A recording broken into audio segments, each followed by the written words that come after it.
siang ya. Semoga masih tetap bisa mantengin karena masih ada 2 orang lagi belakang yang masih ada banyak lumayan dan waktunya lumayan banyak. Ya. Semoga bisa semoga bisa jelas ya ininya menyimaknya. Kalau ada yang kurang-kurang jelas atau ada yang keliru, ngawur, ngalor ngidul, nggak jelas ngomongnya, mohon maaf. Siap.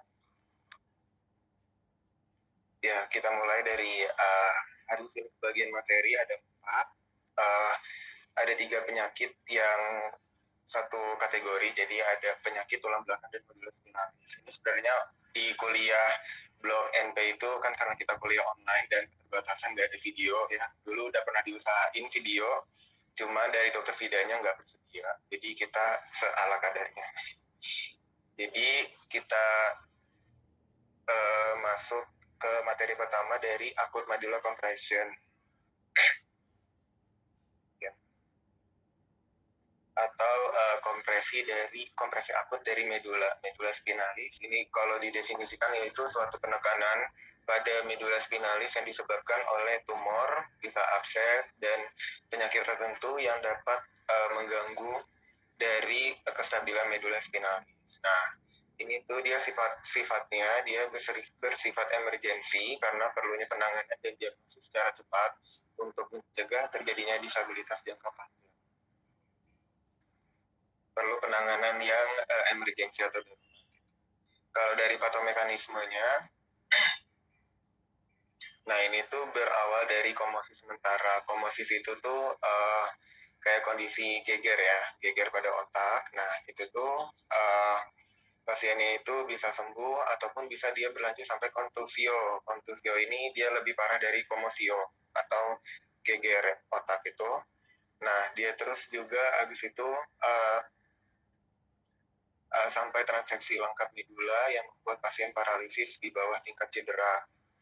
Nah bila terjadi perdarahan pada medula spinalis ini akan merembes ke bagian dari ekstradural. Nah jadi kenapa dia emergensi? Karena resiko untuk terjadinya hemoragik perdarahan hingga ke ekstradural, subdural atau daerah subarachnoidnya itu cukup tinggi, makanya dia perlu penanganan yang cepat.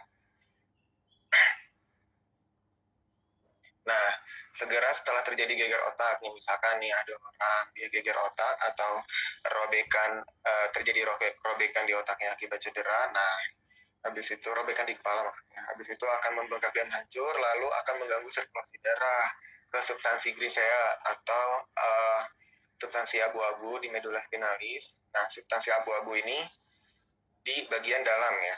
Kalau medula spinalis kan dia bagian dalam kan. Nah, terus habis itu juga terjadi kerusakan pada medula spinalis akut.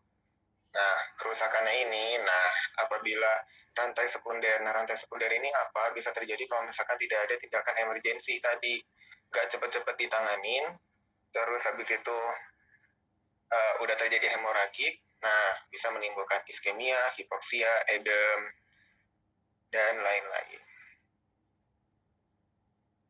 Nah, gejala klinis kan tadi sebenarnya udah tahu sih dari nama penyakitnya aja kompresi. Kompresi itu tuh pasti dia itu tuh bersifat urgensi, karena urgensi itu makanya gejala klinisnya banyak lumayan. Nah, yang pertama itu ada nyeri punggung lokal.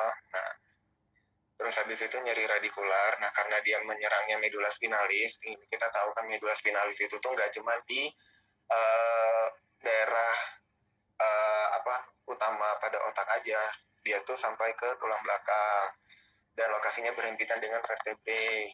Makanya dia sampai ke bawah-bawah sampai ke radikular. Terus habis itu juga udah.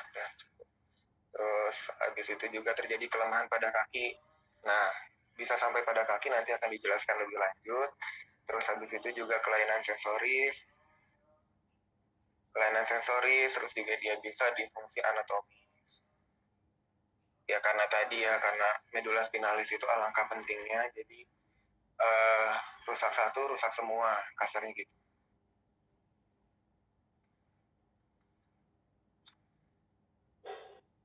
Nah, jadi tanda-tanda akhirnya itu bisa, karena tadi udah nyerang kaki, otomatis bisa ada kemungkinan dia juga nyerang dari regiopelvis. Nah, bisa terjadi retensi urin ataupun inkontinensia urin.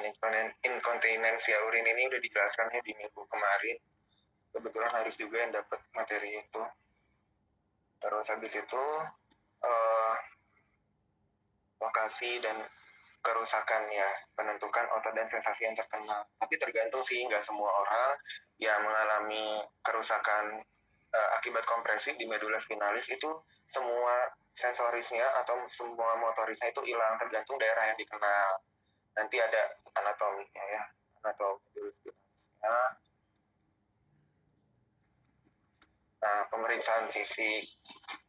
Pemeriksaan fisik ini yang pasti itu dia karena dia tadi udah nyerang sistem urinaria, karena dia udah mencapai dari regiopelvis, dia udah bisa terjadi retensi urin atau dalam bahasa lainnya inkontinensia urin. Kita bisa periksa residu urin atau postvoid urinary residual. Postvoid itu pasca berkemih kalau bahasa kitanya, habis pipis. Nah, terus habis itu juga bisa diperiksa fototoraks ataupun periksa prostat. Nah, ini yang lebih rinci lagi ke bawah.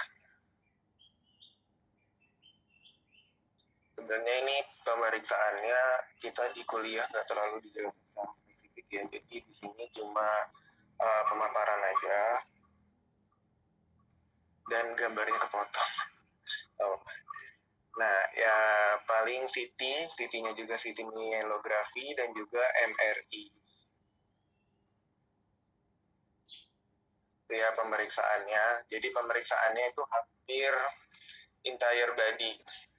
Ya nggak cuma di medula spinalis aja ataupun regio coli dan sekitarnya, tapi hampir entire body.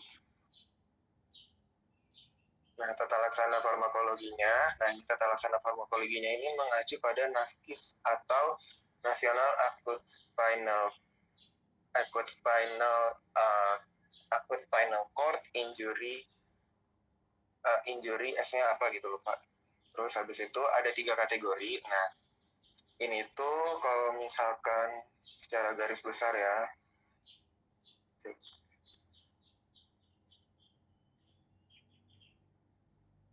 nah ini tuh secara garis besar dia itu pasti menggunakan MTP atau metilprednisolon secara garis besar. Namun di sini ada dosis-dosis dan ketentuannya masing-masing. Dan awitannya itu dia selama 24 jam pada NASCIS 1, 14 jam pada NASCIS 2, dan 8 jam pada NASCIS 3. Selain menggunakan metilprednisolon atau golongan kortikosteroid dengan dosis rendah dan maintenance ya. Terus habis itu juga pakai juga naloxon, naloxon pada NASCIS 2, dan kurang lebih pakai ini metilprednisolon. Nah, ini gejala klinisnya kepotong juga.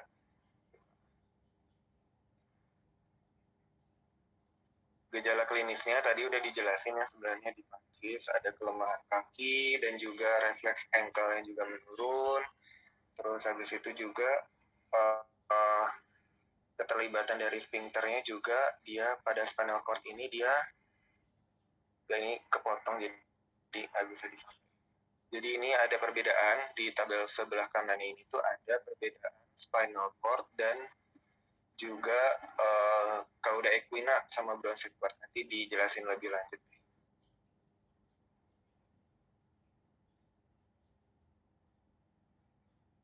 Bentar ya. Nah, itu yang penyakit pertama, penyakit yang menyerang medula spinalis. Itu. Nah, sekarang lanjut ke penyakit kedua.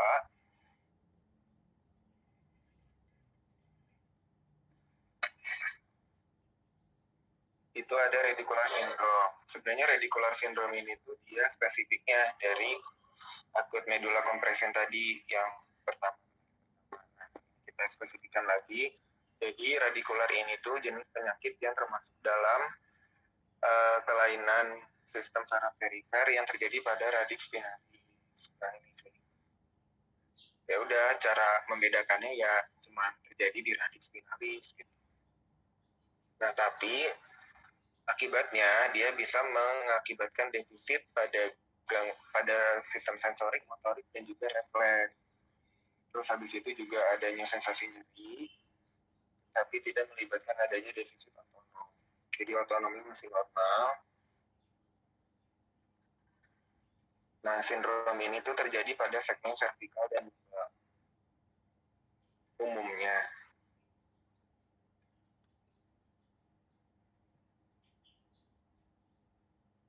Nah, terus habis itu etiologinya, dia ini tuh sangat rentan terhadap kerusakan pada atau dekat jalan keluarnya melalui foraminal intervertebrae. Nah, ini sih karena lebih dia anatomis, jadi dia langsung jalan keluar masuknya itu berdekatan dengan foraminal intervertebrae. Nah, apa aja kerusakannya? Nah, itu tuh bisa diakibatkan karena proses stenosis ataupun protrusio diskus dan herniasi diskus.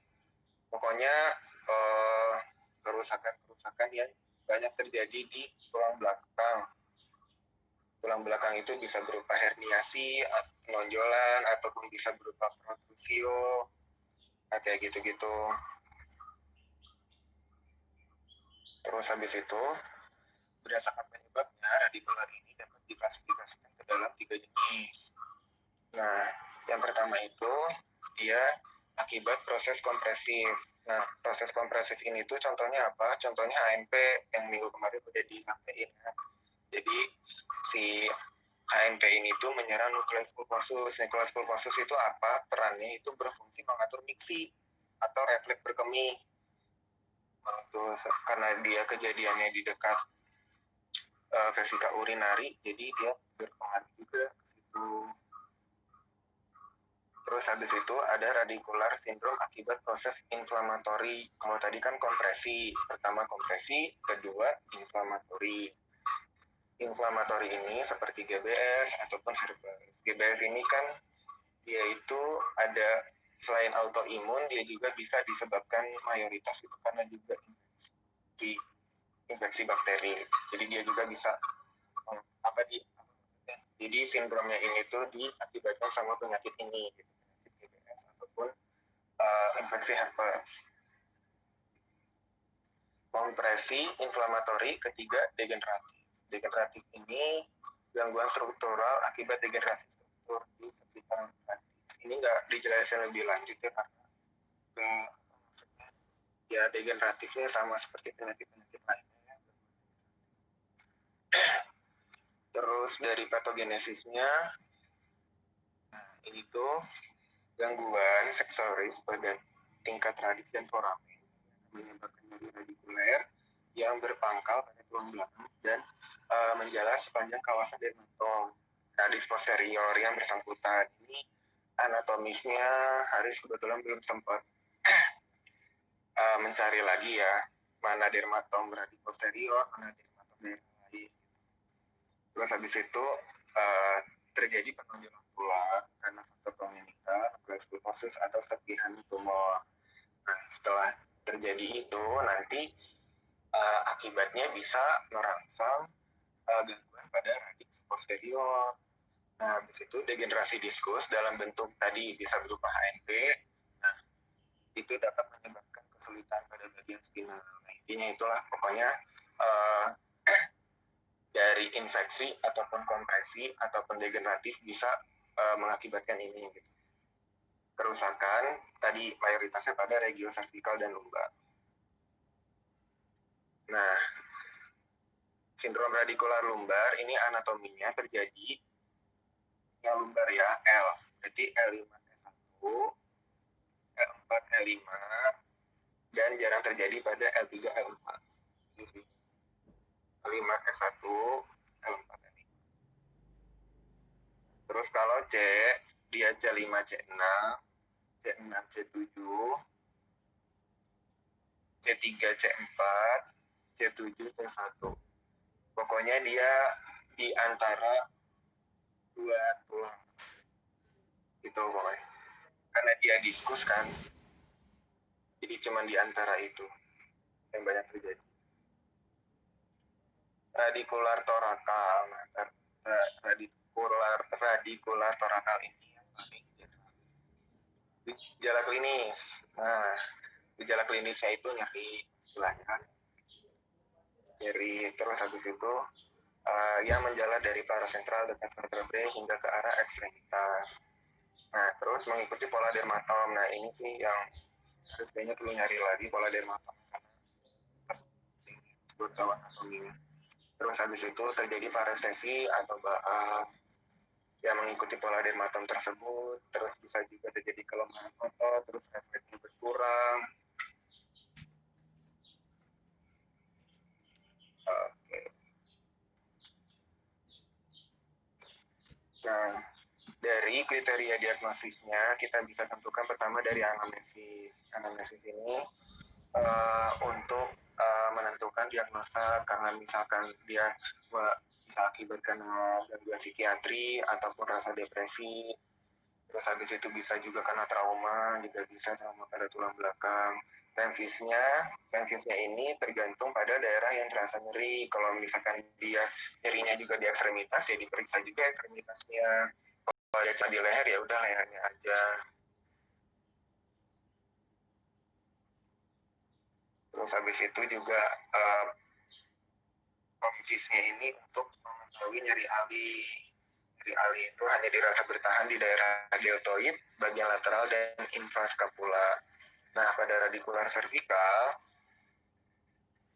kita bisa melakukan falsafah manuver. Ini sih yang kita kenal ya. Kalau uji provokasi dan tes distraksi kan kayaknya kita nggak pernah tahu. Kalau falsafah manuver kan udah pernah dijelaskan sebelumnya. Yang apa itu ya, kayak berhubungan sama muntah-muntah itu apa dipaksa itu ya, untuk mengetahui adanya kerusakan pada radikular servikal. Kalau radikular lumbal dia itu bisa pemeriksaan ini pemeriksaan penunjang, CT scan ataupun MRI. CT scan-nya CT scan myelografi ataupun kita juga bisa pakai MG sih langsung aja. Daripada CT scan myelografi lebih spesifik dan mahal, jadi pakai MG aja. Pemeriksaan laboratorium urinalisis. Tata laksananya pakai NSAID berupa ibuprofen dan lain-lain. Tapi pilih aja ibuprofen gitu nggak apa-apa. Ibuprofen. Dan juga bisa dikasih suplementasi vitamin berupa B1, B6, dan B12. Dan pemeriksaan tata laksana lainnya. Sekarang penyakit ketiga, ini masih berhubungan sama tulang belakang ya. Jadi ini tuh ada namanya complete spinal transection atau trauma medula spinalis. Karena kalau pas nyari-nyari jurnal itu kayaknya ada persamaan deh antara pengertian si complete spinal transection sama trauma medula spinalis. Kalau di kuliah kan kita udah belajar ya trauma medula spinalis, jadi kayaknya itu aja yang disampaikan.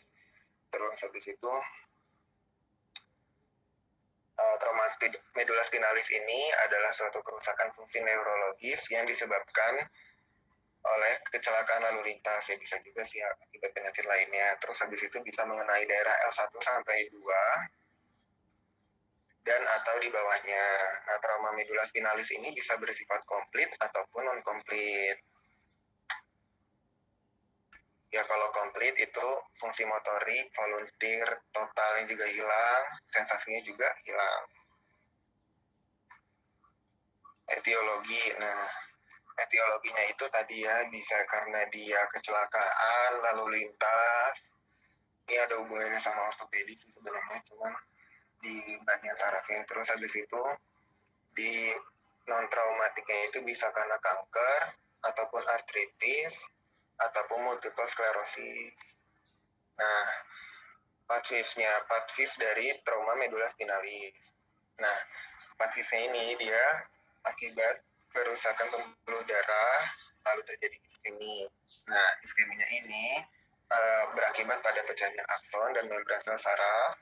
Terus habis itu juga dapat terjadi perdarahan dan dapat berlanjut hingga pembengkakan tali pusat. Terus habis itu dia akan menyebabkan iskemi sekunder lebih lanjut.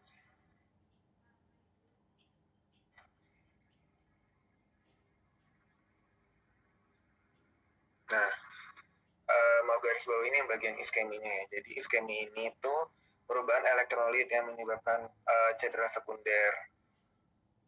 Nah, hipoperfusi dari materi abu-abu atau materi grisea ini akan meluas ke alba dan sekitarnya. Terus habis itu juga mengubah penyebaran dari potensial aksi yang dilakukan oleh akson. Terus habis itu juga akan mempengaruhi bagian tulang belakang. Nah, itu. Terus habis itu ada juga dikenal peran glutamate. Namun di sini yang lebih penting lagi itu adanya mekanisme eksitotoksik membunuh neuron dan oligodendrosit yang menyebabkan demielinasi ini AMPA. Nah, AMPA-nya ini mengalami demielinasi dan berakibat pada peran utama dalam kerusakan oligodendrosit. Yang pertama sih kalau buat belajar ini harus ini dulu ya, struktur neuron itu seperti apa gitu. Jadi kita tahu oligodendrosit itu di mana, terus aksonnya ini berakibat kemana gitu. Nah, diagnosisnya itu kita bagi menjadi dua. Jadi trauma medula spinalis itu tuh kalau yang kita tahu ya dari kuliah itu ada sindrom Brown-Sequard sama Cauda Equina syndrome. Nah, apa sih bedanya si Brown-Sequard syndrome sama Cauda Equina? Mungkin dari namanya itu terkesan dua-duanya itu kayaknya dari nama orang ya, tapi secara spesifik itu berbeda. Kalau Brown-Sequard syndrome itu karena dari penemunya si Brown-Sequard. Nah, itu tuh dia tuh misalkan itu ada ya kayak orang gitu kecelakaan. Misalkan kecelakaan dia itu terkena di tungkai kanan, misalkan tungkai kanan. Terus habis itu setelah diperiksa ternyata dia itu mengalami ini hemiplegia. Nah, karena dia berhubungan sama hemi-hemian, Brown-Sequard itu sebenarnya hubungannya sama hemi-hemian. Karena dia terjadi hemiplegia, mungkin bisa disebabkan karena adanya trauma pada medula spinalis. Jadi pada bagian leher dan kepala dan sekitarnya itu juga terjadi kerusakan. Makanya diperiksa. Nah, misalkan itu si orangnya ini tuh terkena gangguan sensasi nyeri dan suhu. Misalkan itu. Nah, sensasi nyeri dan suhu ini kan kita udah pernah tahu ya, seenggaknya tahu. Gak harus apa. Pernah tahu ada namanya ipsilateral dan kontralateral. Nah, ipsilateral itu yang searah, maksudnya itu nggak kontras, nggak berlawanan, misalkan dari kiri ke kanan gitu. Kalau kontralateral kan yang berlawanan. Nah, karena dia mengalami gangguan pada nyeri dan suhu, makanya ada sifatnya itu dia kontralateral. Jadi bisa diasumsikan dia mengalami kerusakan medula spinalis pada spinal cord yang bagian kiri karena dia terjadi kerusakan di kanan. Beda kalau misalkan dia itu ada kelainan yaitu mengakibatkan kelainan vibrasi dan propriosepsi atau keseimbangan. Kalau misalkan terjadi kerusakan di dua bagian itu tuh bersifat ipsilateral. Kalau misalkan dia di kiri, ya kenanya medula spinalis yang bagian kiri gitu. Nah, nanti kalau misalkan secara anatomisnya sendiri medula spinalis itu ada yang dorsal, ada yang ventral kan. Ini sambil review aja ya. Kalau yang dorsal itu dia bersifat motorik, kalau ventral dia bersifat sensorik. Itu penjelasan singkatnya aja sih dari sindrom Brown-Sequard. Intinya itu, dia keluhan utamanya dia hemiplegia, bukan hemiparesis ya, hemiplegia. Jadi udah mati rasa, benar-benar mati. Terus yang kedua itu ada sindrom Cauda Equina. Kalau sindrom Cauda Equina ini, dia itu Cauda Equina itu tuh berarti kalau bahasa kitanya itu ekor kuda. Nah, itu udah clue tuh. Jadi itu tuh menyerang pada tulang ekor. Iya benar. Dia Cauda Equina itu tuh tulang ekor dan dia juga bisa bersinggungan sama nervus sciatica. Makanya nanti bisa dedenya itu penyakit sciatica karena emang lokasinya berdekatan. Dan dia itu kalau keluhan utamanya, kalau tadi kan kalau sindrom Brown-Sequard dia kebanyakan itu hemiplegia. hemipleginya itu banyak menyerang ekstremitas. Kalau ini dia banyak menyerang proses kita berkemih. Pada saat mixi itu dia bisa gangguan berkemih. Nah itu sih kayaknya kuncinya yang membedakan. Ya yang simpel-simpel aja sih. Yang penting kita tahu cara bedainnya ini apa. Terus DD-nya ini dia bisa sindrom Guillain-Barré pediatrik. Terus yang kita tahu aja ya,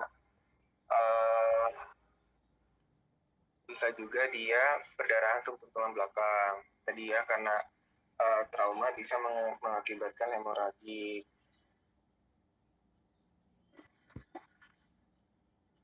Terus dari tata laksana medisnya atau medikamentosanya, nah ini tuh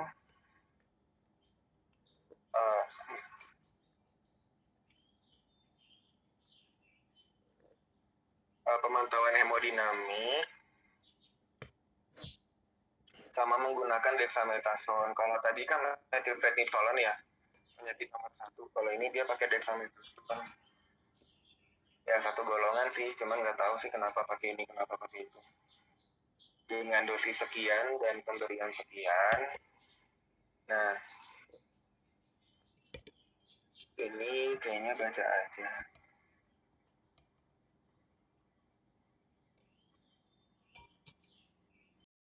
Nah, tapi penggunaan steroid ini ya masih menimbulkan polemik, dia apakah berbahaya atau tidak. Makanya ada beberapa aliansi yang tidak merekomendasikan penggunaan ini.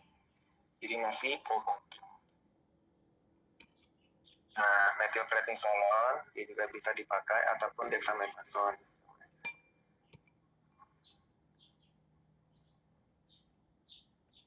Dengan dosis sekian, dosisnya segini, dan lama pemberiannya segini, berapa kali seharinya, ada di perawatan surgery bedah. Nah, perawatan bedahnya ini bisa berupa bedah dekompresi medula spinalis, terutama jika kompresi vokal dan anterior. Nah, terus habis itu bedahnya ini berlangsung 1-2 hari. 3 hari. 3. Nah, itu ya. Bedah sama dexamethasone. Itu, trauma medula spinalis. Nah, sekarang penyakit terakhir.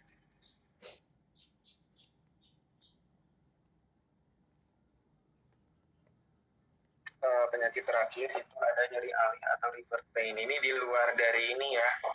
Di luar dari tulang belakang nih. Jadi tulang belakangnya cukup dulu tadi 3 itu.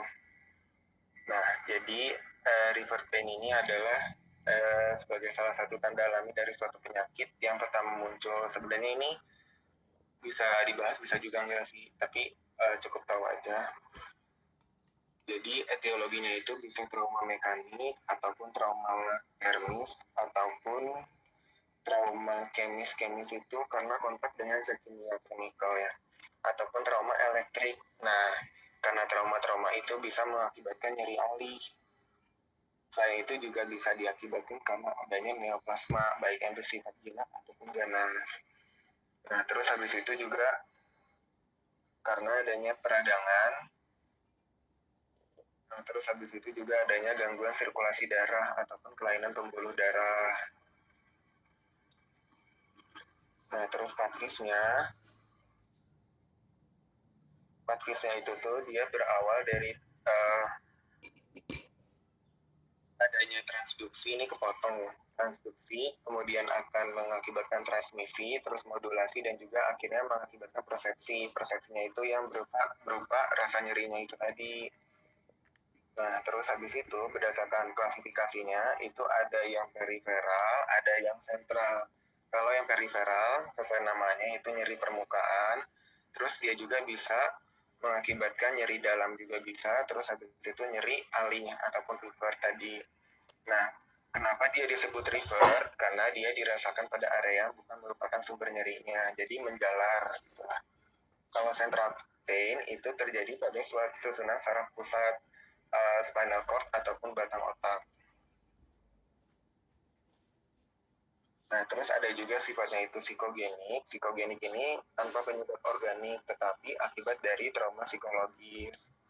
Terus ada juga phantom pain. Phantom pain ini tuh perasaan pada bagian tubuh yang sudah tidak ada lagi, contohnya pada amputasi. Nah, phantom pain ini akibat dari stimulasi dendrit yang berat dibandingkan dengan stimulasi reseptor biasanya. Jadi dendritnya itu mengalami stimulasi yang berlebihan, mengakibatkan nyeri walaupun dia udah diamputasi tapi tetap terasa nyeri. Nah, itu phantom pain. Terus yang terakhir ada radiating pain, nyeri yang dirasakan pada sumbernya yang meluas ke jaringan sekitar. Nah, terus habis itu menurut sifatnya dia bisa insiden, tiba-tiba, steady atau menetap, paroxysmal, ini dia berintensitas tinggi dan kuat sekali. Terus dia juga bisa intractable, nyeri yang resisten. Terus habis itu juga berdasarkan berat ringannya bisa nyeri ringan ataupun sedang. Berdasarkan etiologinya dia bisa menyerang saraf perifer.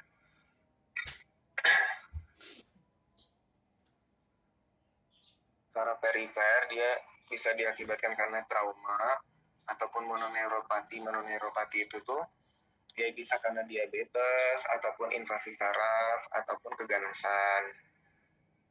Kalau polineuropati ini juga sama, bisa diabetes ataupun alkohol. Terus habis itu juga saraf perifer itu tadi yang pertama. Yang kedua itu ada radix dan ganglion. Nah, dia itu menyerang radix dan ganglion. Terus habis itu juga pada medula spinalis ini berdasarkan lokasinya ya.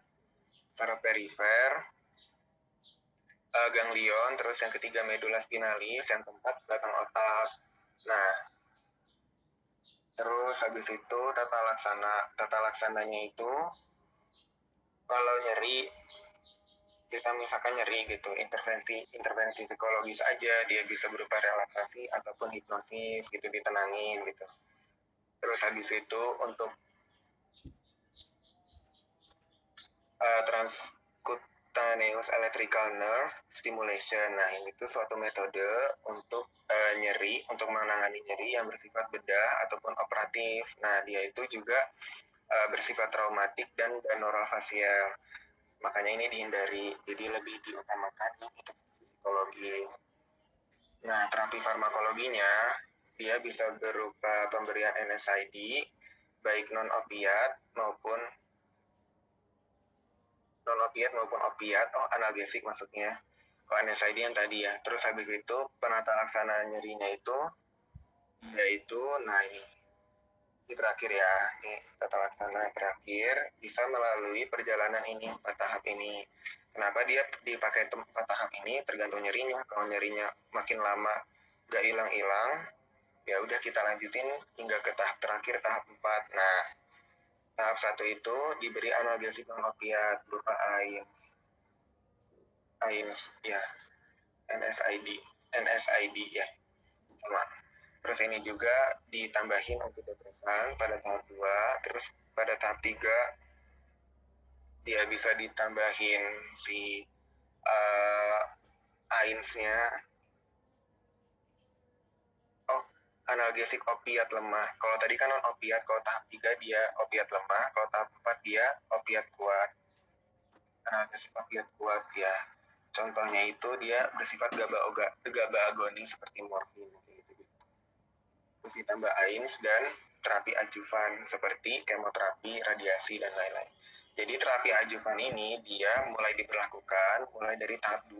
Kalau misalkan tahap 1 nggak berhasil, dikasih obat nggak berhasil, kita masukin aja nih tahap tata laksana adjuvannya. Tapi tata laksana adjuvannya macam-macam ya. Kalau yang tahap 4 dia udah harus di kemoterapi ataupun di radiasi. Terima kasih, cukup.